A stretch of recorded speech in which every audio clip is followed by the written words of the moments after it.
Good morning, everyone. This is Tony from her Homestead Skills, and gloomy, rainy day today, so there's no going out to the garden. We actually had a thunderstorm earlier, and it did stop raining for the time being, but everything is going to be wet and muddy, so there's no point in going out there. And I hear tell that there's probably going to be another thunderstorm either this afternoon or definitely overnight. So we're getting a lot of rain, which isn't an issue in one sense for me because I have all those young plants that I think could use all the rain they can get as long as they don't flood. No, the rain is good. And those new tomato plants that I just put in the ground probably could use rain in order to help establish them. And I noticed that some things are coming along nicely. My basil is small, but they're coming along. And I have some cucumber plants that I put into the ground that I also bought from that little man at the flea market where I bought those tomato plants, 14 plants for $5. I did buy them from him prior to me going away, and they have established. Most of them have survived. You know, you do lose the occasional plant here and there, but there's enough of them that have survived that I should get a nice harvest of cucumbers. We'll see what happens. You never can tell. Raspberry bushes are doing amazing. I probably should take a picture of them the next time. It's just a wall of raspberries with berries on it, and I'm hoping I can get some before the birds get them.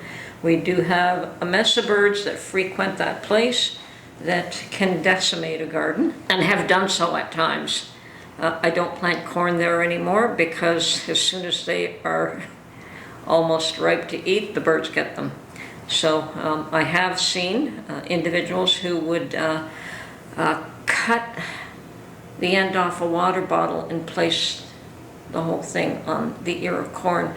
I tried that and they still got through to it. I don't know if they pushed the plastic bottle off or what they did, but they still got my corn. So I don't plant corn anymore, and you need a bigger plot to plant corn than what I've got anyway, so it's all good. Sometimes you just got to try things, and if they work, great, and if they don't, and that's my sweet potatoes as well. When I put them in the ground, they did suffer transplant shock. I mean, they were beautiful leaving here, put in the ground. They didn't like it at all, but they're coming back now, and all that rain is certainly going to help them to establish and come back, which is always good. Like plants sometimes will get transplant shock, and it takes a week or two for them to recuperate and start showing signs of growth again, and that has definitely happened with my sweet potatoes as well. And my potatoes have been decimated by potato bugs. And half of them are gone. They do seem to, they said they have left a stem.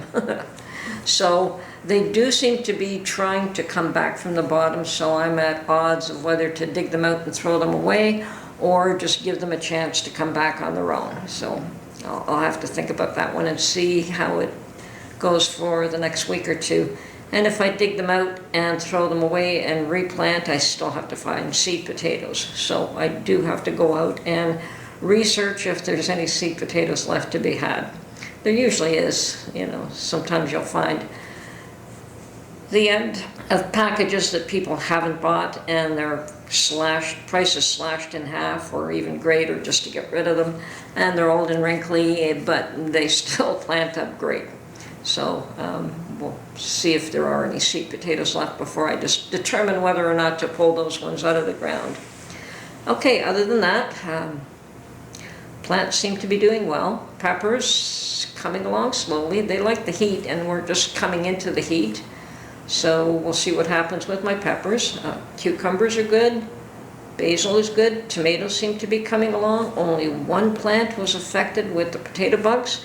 There is a little bit of a distance between the potatoes and the tomatoes, and the tomatoes they're on ground cover cloth, which doesn't allow the potato bugs to fall back into the soil and rebreed. So perhaps they'll leave my tomatoes alone. Let's hope so. What else? Oh yes, my onions are being inundated with dill that just self-seeds everywhere. And I do allow the dill to self-seed for a while until I can get some cukes, and that way I have fresh dill to make cucumbers or dill pickles. And it's always nice to have fresh dill for that. And then I do allow some of it to go to seed. I have tons of seed from last year, but perhaps I'll just replenish last year's seed with new seed and throw last year's seed away. Always good to have fresh seed. My one watermelon plant has taken, and hopefully it'll continue to grow. Never grown watermelon in the past. Once again, that is another one of those, let's try them out and see how they go. And strawberries. I do have a couple of strawberry plants in my garden. Not many. Most of them I have still here at home in great big pots. And I am going to take a number of them out and put them in the garden at some point, because they will overwinter there. I don't know if they'll overwinter in pots in this climate. So I will grow them here for a while, but at some point I will transplant them into the garden, maybe in the fall, I don't know. And I'm hoping I'll get some berries, have no idea. We'll have to see.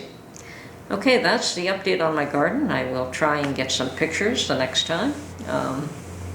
Oh yeah, my garlic is doing awesome. I'm hoping to get a nice harvest of garlic if they don't go bad with all the rain.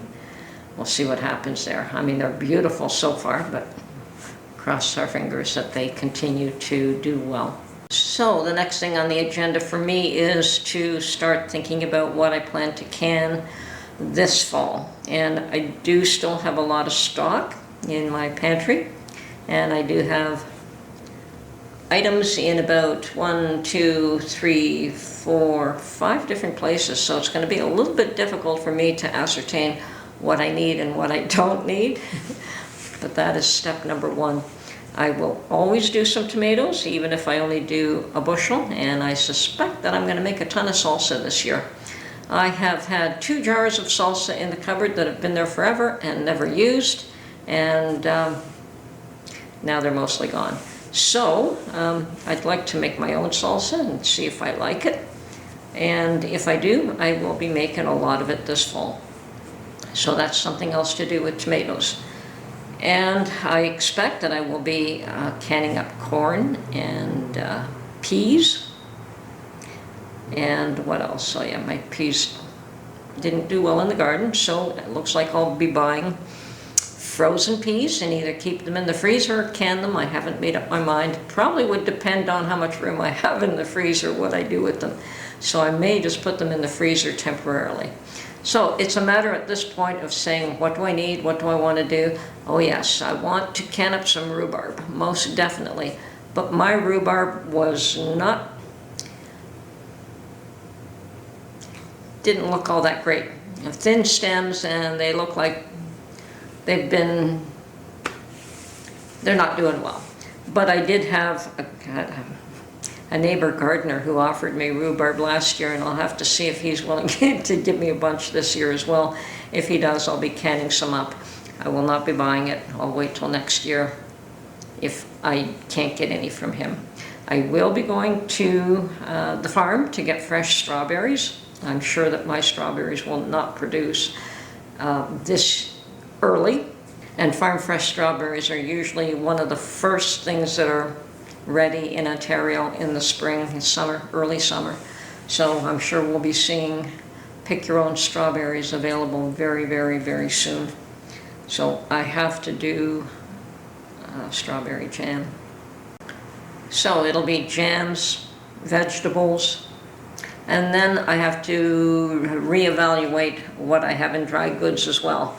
I have heard from one of my subscribers that flour is going up in price, so I should check my stock.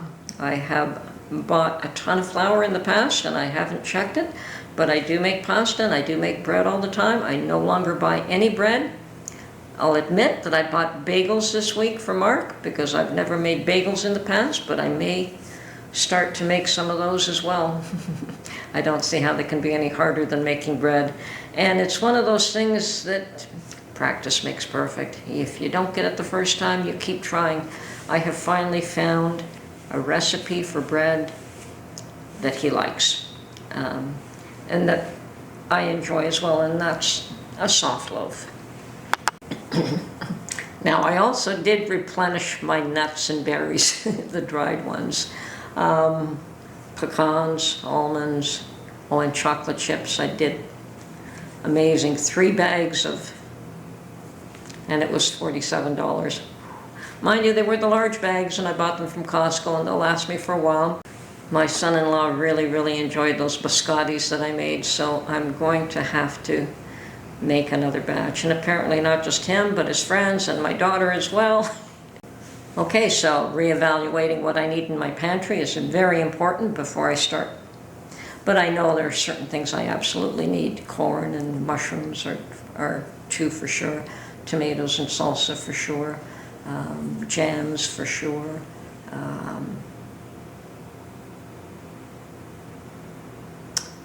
Probably buying more flour. Salt I'm good on. Sugar I probably have more than enough of. Pasta I have enough of, and I'm hoping that I don't have to buy any more until the prices come down, if they will. But at this point I'm going to lay low on that. And I refuse to buy a lot of coffee at this point. My coffee stash has run out, and I have bought my first bag of coffee for $13, which was a great deal considering what it was a month ago. It is not the type of coffee that I buy, although it is the same brand, but I'm not happy. You know, the same brand that I do buy is still $24, whereas they have 3 different packages of different coffees, and this one is a blend, and I suspect that they can't sell it, so that is the one that they reduced in price.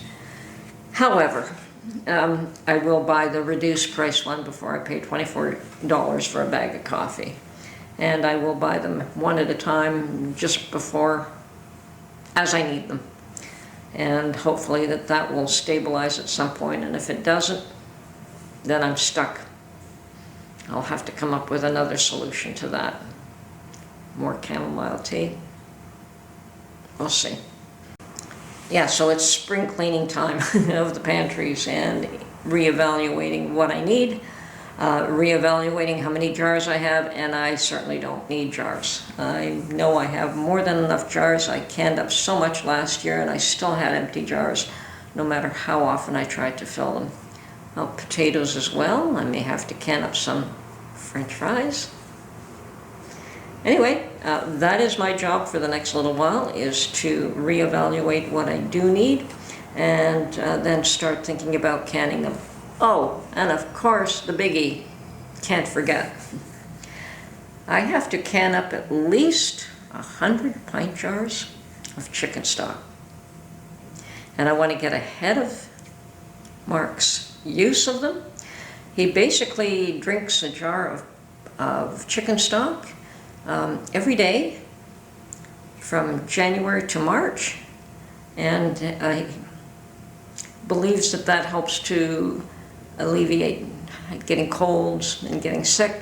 So I've started. I've got the first 11 done, and better for me if I do them a little bit of time before he needs them, and I have them in stock, and I'm not going nuts trying to keep up with him. So if I can get ahead of the game, that's probably fairly important, and doing that before the fall rush is also a good idea. So that's my plan. Hope you're making yours, and a lot of you are probably already canning up a storm, because you're well ahead of me. Your weather's ahead of me. Your vegetables are already available. Your fruits are already available. We don't have fruits till end of summer. Peaches and apples are late summer, so we'll be getting apples at that time. I mean, I can get apples all year round, but at this point I know I'm buying last year's apples, and I would prefer to get fresh, and they probably cost me more, but at least I know that I can pick them off the tree fresh myself, and that's fine. I'm going to do that this year as well. Okay, hope all of you are planning and preparing, and likely a lot of you are already way ahead of me, and that's great, that's fine. Let us know what you're doing, and talk to you soon. Bye for now.